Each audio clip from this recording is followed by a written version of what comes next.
Sí, y mire, es bien importante, pero además, sí, es más, yo digo, es más sexy ir a reportear a Chihuahua, en una comunidad que tiene presencia incluso en Estados Unidos, así que eso pues le va a garantizar notas de 8 en ocasiones, y eso es como muy sexy informativamente hablando, pero no alivia nada porque tenemos en México comunidades a donde viven los triquis, ¿sí? En las sierras más de oriental y en la confluencia, ¿no? Y occidental, Sí. Así que no tenemos acceso por un lado, pero tampoco por esto, ¿no? Porque no nos hemos preocupado como periodistas y muchos políticos tampoco por ir a conocer esa zona, ¿cierto? Así es, y es que son zonas, pues, en el caso, por ejemplo, de los triquis, los propios triquis no tenían este problema, por lo menos cuando fuimos nosotros del narcotráfico. El problema era de estos grupos paramilitares de carácter político, para tratar de deshacer esta organización ahí de los triquis, pero ¿con qué nos encontramos? Con la imposibilidad de comunicar en donde incluso estábamos. Porque todas estas comunidades, aunque sean habitadas por miles de personas, por cientos de comunidades, no tienen caminos, si no son terregosos, es decir, de terracería, de muy difícil acceso, caminos con puentes que se cortan cada temporada de lluvias, no hay acceso de luz eléctrica, no hay tampoco, por supuesto, pues la posibilidad de comunicarse por vía telefónica, no hay servicio de datos, es decir, son comunidades además que sí, tienen esas dificultades, decíamos, pues por años de abandono y que no, en efecto, no las volteamos a ver ni como medios de comunicación, ni luego como sociedad en general, a pesar de pues que significan o son parte de esta gran comunidad nacional tan diversa, tan rica en materia cultural, lingüística, musical, etcétera. Entonces, pues generalmente no volteamos a ver por eso, en términos generales como sociedad, porque son indígenas. Ya decíamos, pues es más fácilmente voltear a ver a lo que ocurre con determinadas comunidades, algunas en el norte del país, pero incluso no todas las del norte. No se voltea a ver a los tarahumaras, por ejemplo, que estén en el norte. Sí. No se voltea a ver a los lloremes, mayos, que están en Sonora y en Sinaloa. Ahora, por esta intención del propio gobierno federal, se está volteando a ver a los yoemes yaquis allá en Sonora también, pero ¿cuántas otras quedan invisibilizadas y tienen estos conflictos? Oaxaca, Chiapas, así Guerrero. Sí. Pero además, mira, yo quería hacerte otra pregunta porque en ese contexto ha habido mesas de negociaciones, sí, pero nunca se avanza, ¿cierto? De hecho, hace meses que están detenidas, están paradas. Sí, y es algo también muy triste porque pues hay mesas de negociación. Hay que recordar que, de hecho, tuve la oportunidad de plantearle al presidente de la República en una pregunta ya hace tiempo ahí en la conferencia de prensa matutina sobre este conflicto de los triquis que pues en Contralínea se ha estado reporteando y que se estaban sumando, yo le decía al presidente de la República, pues no solamente los desplazados de San Juan Copala, de San Miguel Copala y de otras comunidades. Yo le decía, ya en este gobierno se están sumando desplazados de Tierra Blanca Copala, 144 familias. El presidente de la República dijo que se harían esas mesas de negociación y dijo que es un conflicto muy añejo, muy complejo, y dijo, pero si es que se logran en las mesas de negociación llegar a un acuerdo, yo invito que los triquis firmen el acuerdo de paz en Palacio Nacional. Que se haga aquí en Palacio Nacional, que vengan los representantes de las organizaciones, de las comunidades, y aquí en Palacio Nacional, porque sería histórico, la región triqui firma en sus diversas expresiones el acuerdo de paz. Y pues sí, han venido y han ido mesas de negociación. Aquí lo que está ocurriendo, maestro Francisco, es que hay actores a los que les interesa seguir alargando este conflicto y cada que ya hay alguna fecha incluso para el retorno de las familias y para la firma ya de este acuerdo de paz, ocurre una emboscada, un hecho de violencia grave, sí, claro, que entonces viene a hacer que alguna de las organizaciones diga, me levanto de la mesa, porque en este momento hay una acción de violencia en la zona y entonces me levanto de la mesa. Aquí ya se ha estado buscando que incluso las propias organizaciones, a pesar de que vengan este tipo de provocaciones, no se levanten de la mesa, porque hay alguien que precisamente está generando estas acciones de violencia para que cada que ya hay a punto de firmar un acuerdo, de que regresen las familias desplazadas, ocurra un hecho de violencia y entonces es un pretexto para que las propias organizaciones se levanten de la negociación. Y decíamos, es un pretexto, no lo decimos porque no valga la pena, digamos, un hecho de violencia, pues hay a veces hasta muertos en esto. Lo que decimos es que hay alguien que de manera intencional genera estos hechos de violencia con el objetivo de reventar las propias mesas de negociación. Y dime una cosa, pero ciertamente hablamos de gobierno federal, pero Salomón Jara tampoco ha tenido así como grandes avances en ese, el gobierno estatal ahora. Teníamos un gobierno priista, hoy tenemos un gobierno morenista, pero tampoco con Salomón Jara se han visto grandes avances, ¿no? No se han visto grandes avances, y esto me parece que también tiene que ver, y hay que decirlo, pues con las propias negociaciones al interior de la política allá en Oaxaca. Un actor se convirtió en un actor muy importante electoral, una de las organizaciones triquis. Entonces, en ese sentido, pues el propio gobierno del estado pues no tiene, digamos que pues una balanza justa, no tiene, digamos que también empieza a ser juez y parte, porque en el propio gobierno del estado pues hay elementos de una de las organizaciones triquis en disputa, en conflicto, como parte del mismo gobierno. Eso es lo que también viene a hacer difícil, pues, el mantener el equilibrio, el mantener estas negociaciones para el regreso, el retorno de las familias, y pues eso es parte, decíamos, de cómo a veces, pues, desde fuera de la región triqui, pues se interviene en un conflicto. Y ciertamente, y mira, otra pregunta, digo, si las recomendaciones internacionales no causan efecto, yo recuerdo que teníamos una de 2022 más o menos de la Comisión Nacional de Derechos Humanos, que tampoco, nada funciona en esa región. No, es que nada funciona. Bueno, de hecho, podríamos decir, maestro, que en esta región, pues a veces está ausente el propio Estado mexicano en cualquiera de las instituciones que uno diga.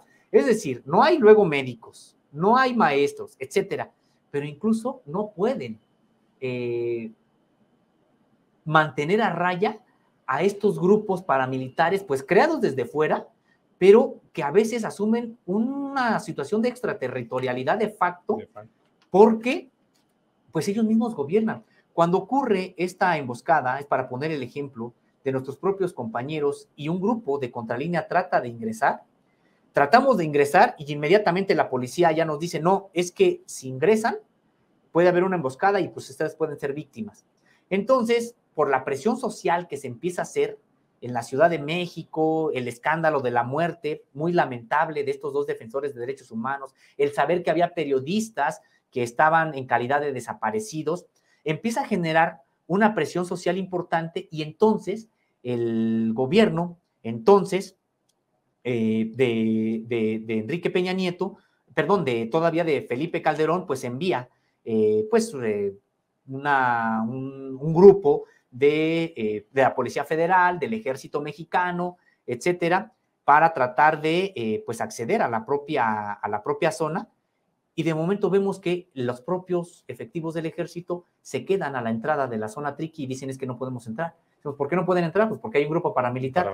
Y decíamos, bueno, y entonces, pues si ustedes son supuestamente los garantes de la paz y del ingreso, pues ni ellos pudieron entrar. Finalmente, Contralínea entró con la ayuda de integrantes de las comunidades de manera secreta en la noche, sin el apoyo ya prácticamente de ninguna de las fuerzas, de tanto federales como estatales o municipales, sino el apoyo de los propios triquis, que más o menos supieron en dónde se encontraban nuestros compañeros y guiaron hacia los lugares en la propia montaña, en el propio Monte Triqui, para encontrarlos.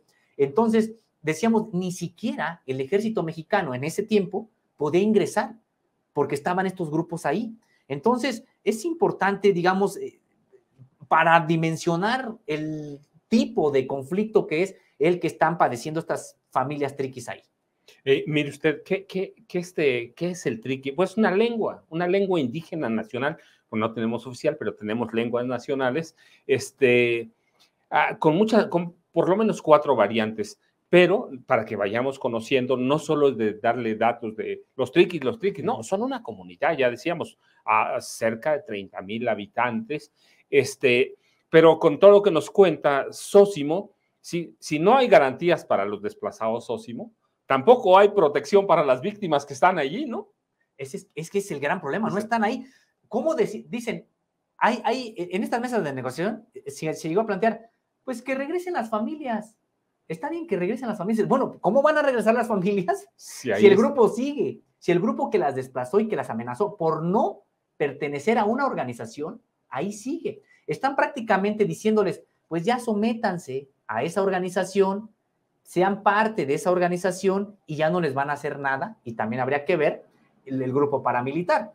Entonces, el asunto aquí es de que, sí, es de fondo, bien comentas, maestro, esta región Triqui tiene 3 grandes centros ceremoniales, y de ellos los históricos son 2, es el San Juan Copala, que es de la Triqui Baja, y que ellos mismos tienen una identidad lingüística unitaria. El otro son los de tienes como Chumá o como capital, digamos, en la Triqui Alta, San Andrés Chicahuastla, esos son otros, y los otros son los de Martín y Tunyoso, que también tienen sus variantes, y los podemos ver incluso diferenciar ya después cuando uno está en esa región. Yo estuve en la región Triqui después de la emboscada a los compañeros, pues haciendo el trabajo de reportaje, o iba y venía, etcétera, pues estuve meses.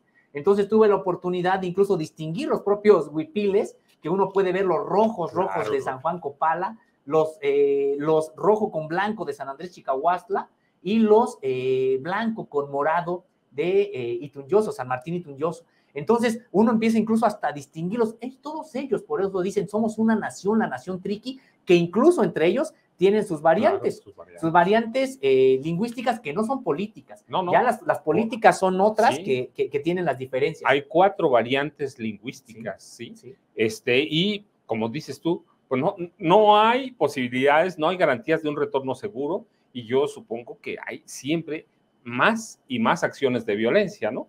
Sí, se han ido incrementando de manera desafortunada. Decíamos, la violencia ahí está ya desde hace tiempo, y a veces queda como que latente y disminuye, pero a veces vienen unos periodos de enfrentamientos armados, que esos son, o sea, lo impactante es de que cuando estábamos ahí en San Juan Copala, pues uno veía las propias imágenes de las casas, del Palacio Municipal, totalmente rafagueado, pero hasta casi deshacerlo, las paredes escarapeladas, etcétera, por acción de los propios enfrentamientos armados. Las emboscadas también a los vehículos, pues carreteras pequeñas que no son seguras de transitar, porque no sabes si en algún momento el automóvil en el que más va a ser emboscado. Lo que le pasó a Betty Cariño y esa caravana, ¿no? Esa caravana. Ya los estaban cazando. Y después ocurrieron otras. Y otras, sí, claro. Y después ocurrieron otras. Entonces, sí, situaciones muy, muy complicadas. Ahora, dices, hay medidas cautelares. Qué bueno que las haya, porque el Estado mexicano va a tener que atenderlas. Y esto es un asunto ya incluso de carácter internacional, porque hay una determinación, y el Estado mexicano, me imagino que entonces lo que hará será llamar de nueva cuenta a mesas de diálogo. Pues ojalá que ahora pues priven, que vayan estas mesas hasta las últimas consecuencias, y que priven el derecho de estas familias vulnerables al retorno, y también pues el desarme de este tipo de grupos, que no puede ser que sigan existiendo, gobernando de facto amplias regiones del propio país. Sósimo, ¿algo que se me haya quedado en la mesa? Pues no, maestro, la verdad es de que están ya estas medidas cautelares. Vamos a ver cómo las recibe el gobierno mexicano, que además es un momento delicado, porque en el caso de Alejandro Encinas, ya no es el subsecretario de Gobernación para atender este tipo de cosas. Alejandro Encinas conocía de este asunto, estuvo en la región, lo encontramos allí alguna vez, precisamente en estas labores de reportajes que estábamos haciendo. Él, junto con un grupo de legisladores, y trató también en una caravana de ingresar, no se los permitieron, pero digamos, él conocía a los actores, a estas 3 organizaciones las conocía, y dialogaba con ellas. Alejandro Encinas, hoy está el licenciado Medina, se me olvida ahorita el nombre, quedó en lugar de Alejandro Encinas, que no ha tenido algún tipo de antecedente de tratar este tipo de asuntos. Vamos a ver, le tocará, me imagino, a él convocar a estas mesas de diálogo, pero bueno, ahí está, hay un instrumento ahora de carácter internacional emitido por la Comisión Interamericana de Derechos Humanos, que tendrá que obligar al Estado mexicano a retomar este asunto, y dicen las propias medidas, a garantizar el retorno seguro de estas 144 familias que fueron desplazadas. Sósimo, sé que podemos seguir platicando, pero ya se nos acabó el tiempo. ¿A dónde te buscamos? ¿A dónde buscamos Contralínea? Y esto es lo que publica Contralínea. Por favor, sigan a Contralínea. Esto es lo que publica, donde te buscamos. Yo siempre, ya sabes, agradecidísimo de platicar contigo, pero ya nos comió el tiempo. Maestro, pues siempre es un placer platicar contigo. Muchas gracias también por tu generosidad. Y pues sí, a mí me encuentran en Twitter como @Sosimo_Contra, en Facebook como Sosimo Camacho, y en Contralínea, por supuesto, ahí nos encuentran en Facebook, Twitter, Instagram y TikTok como Contralínea, también en YouTube, y estamos como Contralínea Audio en Apple Podcast, Spotify y también en iVoox. Nuestra página es www.contralinea.com.mx. Tenemos un noticiero de lunes a viernes en punto de las 10 de la mañana por estas plataformas, de 10 a 12, de lunes a viernes. Tenemos una mesa de análisis, contradebate, lunes, miércoles y viernes en punto de la 1, es de 1 a 2, y también les invitamos a que estén aquí con nosotros en esta alianza informativa Contralínea Sin Censura, que estamos de lunes a viernes en punto de las 8 de la noche, desde las instalaciones y a través de las plataformas de nuestros compañeros de Sin Censura.